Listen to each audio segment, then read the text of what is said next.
So what's it been about Iowa over the years that they seem to give you guys good games every time out, and how much of that carries over now? They're always, it's obviously, I think, a rivalry game. There's some a bit involved there. You play them every year, regardless. So not a lot of secrets between the two teams, and two talented, tough, hard-nosed teams that want to have a certain style of play, I think, and they obviously typically always have high-level pitching, so that leads to a lot of close games.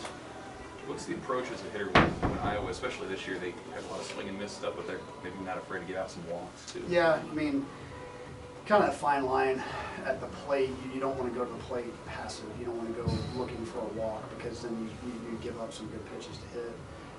You just have to do a good job, depending on what type of pitcher is on the mound, where's his typical miss, what's that look like, and knowing kind of what that looks like, and knowing where your kind of window is to get the pitches that are hittable, and just make sure you're ready to hit those type pitches.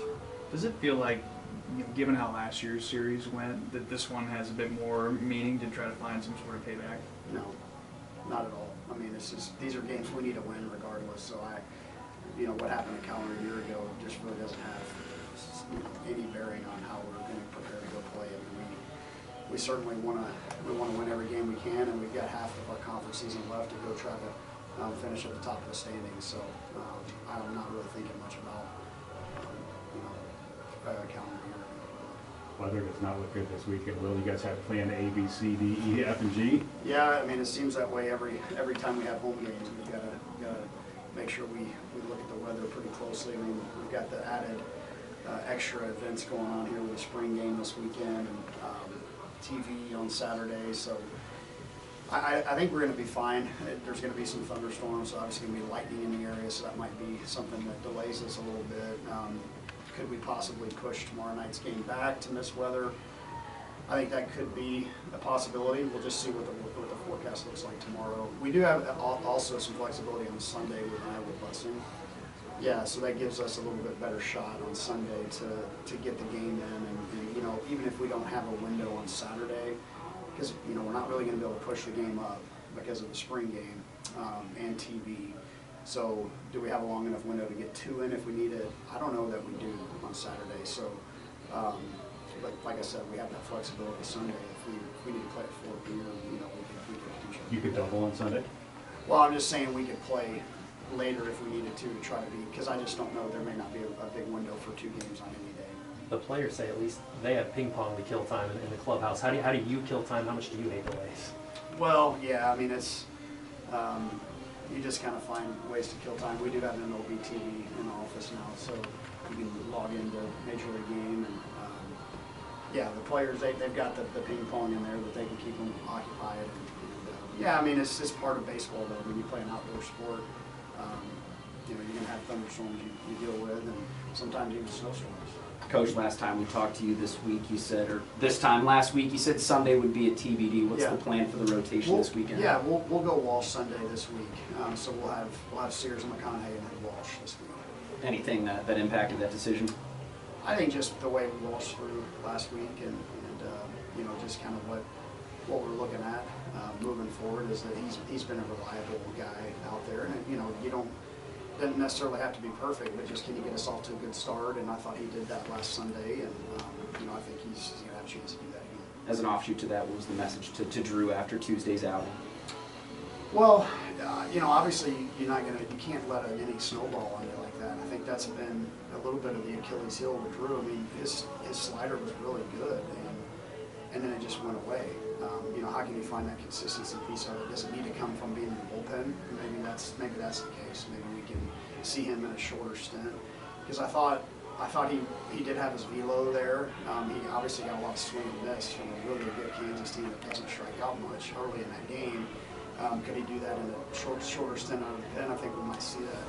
See if he can get some confidence that way. Despite the Tuesday loss, RPI still looking good. KU is a good team, but how do you not get in your head like flashbacks from last year? Like, why do we have to drop these midweek games? I mean, until you can actually do something about it, like those thoughts are there. I mean, it's not like we're going into those games and playing sloppy baseball. that's the thing it's been frustrating. It's not like you're going and not showing up to compete. I mean, we've had a chance to score early in games. I mean, they made a great play in the first inning over the score, right out of the chute, we're not making 3 errors a game and, just not looking disinterested to play. I mean, I think that's the difference for me right now is that we've lost a game in the 9th inning. We had a lead in a couple of other games and didn't hold them. And Kansas, they've got a really good offense and they put it on us Tuesday. I don't think it was a case of really us not playing well. We didn't pitch well in 2 innings and that's why we lost. Yeah, I'm frustrated by it. I want to win every game. It's not like we're going into those games going, well, we'll see if this works with this guy today. I mean, only certain guys are available to pitch, and it's those extra couple of innings there where we've got to try to minimize the mistakes to get the balls in. And also, you can't look up in the 7th inning and have 3 runs on 5 hits either. As many hard balls as you might hit and as many innings as you set up, you've got to knock those innings down. You guys have to be really excited with Jalen and what he's brought out of the bullpen for you, especially his last couple outings have been pretty good. Yeah, he's been a guy we've been eager to get the ball to, and I think you've seen that on Fridays. He's been kind of the first guy to get the ball. The stuff's good, the velo's good. He's competitive. He wants to be in those situations, and I think the team feels really confident with him on the mound because he has really good mound presence.